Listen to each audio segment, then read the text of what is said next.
Welcome to Business Venture Exchange Africa, powered by IAZ. I'm Faith Chitulangoma, and we're here at the Insurance Conference 2017 in Livingstone, Zambia.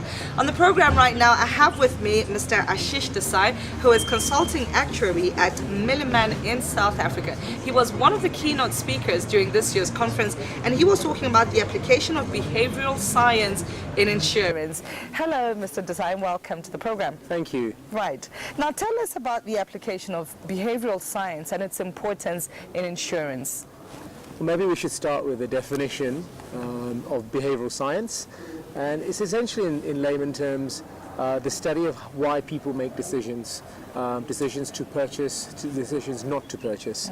And the key issues that we addressed in yesterday's presentation were really around the customer having more and more power in today's environment. We've moved from an age of manufacturing to an age of distribution to an age of technology, but we're actually moving into the age of consumerism, where consumers are the ones that ultimately hold the power of decision making, and they're being influenced by other industries. If we take a look at social media, we take a look at how Uber, Airbnb, all these other industries that are adapting what they offer to meet the consumer's demands and needs.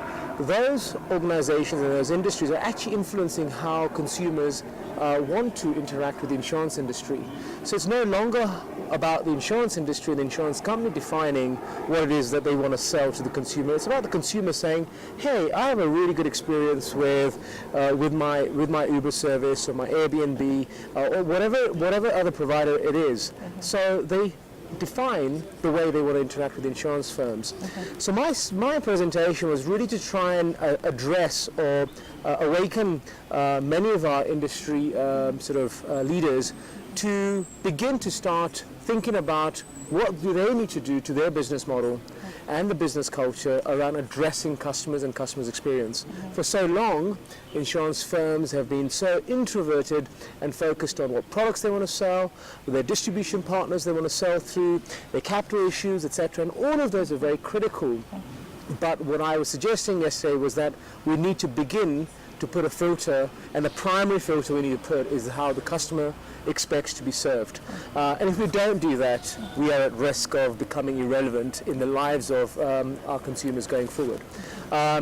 So that's really what we spoke of, and we touched upon a number of case studies outside of the insurance industry, and then focused on a couple of insurance companies across the world that have begun to adapt what they do to ultimately what the customer wants. So they've actually broken down the traditional business models and built their businesses totally around the customer experience. And it's a tough space to be in because it requires breaking down decades of traditional thinking. But the point I was making was, if we don't do it, somebody else is going to, and they're going to take the space of the insurance players. So although we have in Zambia a number of challenges around regulatory framework, capital requirements, market practice, market conduct, all of those are critical things.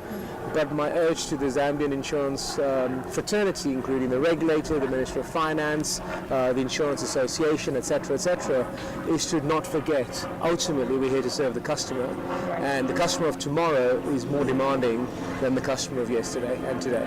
Thank you, Ashish.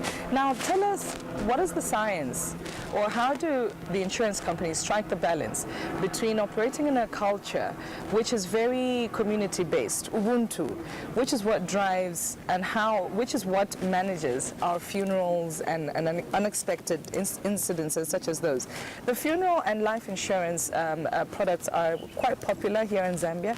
So how do you marry selling a product such as life insurance in a society and in a community that is very community-based? Well, that's interesting. I hadn't really sort of touched upon that in a significant way in my presentation.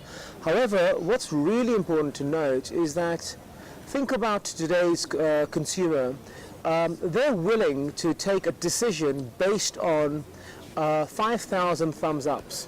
So for example, choosing an Uber driver who's been rated 4.8 stars those 4.8 stars that he's been given or she's been given has been given by thousands of different riders who you don't know. So today's community is actually a virtual, unknown community. So we're making decisions based on 5,000 other people that have rated a particular driver at 4.8, and I'm making a decision on that. So how does that apply to your question? So I think the community of today is much more reliant on each other, because the trust quotient has shifted from companies telling you what to believe versus today what community is saying what we should believe. And the community is becoming much more powerful. So in the case of insurance firms, those firms that are able to harness the customer experience of an individual who is within a community and then expand that to a community of people, I think they're going to create much more loyalty. And I think the point I'm trying to make here is that community trust is going to be more powerful than just individual and company trust. So if you can get people coalescing around your business, around your service, around the experience they get from your organization, I think you're onto a winning strategy as an insurance company.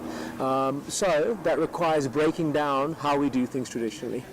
Thank you, Ashish. I'm sure they'll certainly get in touch with you for more details on that. Thank you. Thank you very much, and safe trip back to South Africa. Thank you. All right. Well, we had Ashish Desai, who is Consulting Actuary at Milliman in South Africa, and he was talking to us about the behavioral science in insurance and how to apply that in the development and the distribution of insurance products in Zambia and anywhere else in the world. You're watching Business Venture Exchange Africa, powered by IAZ, and I'm Faith Chitulangoma right here at the Insurance Conference 2017. Thank you for watching.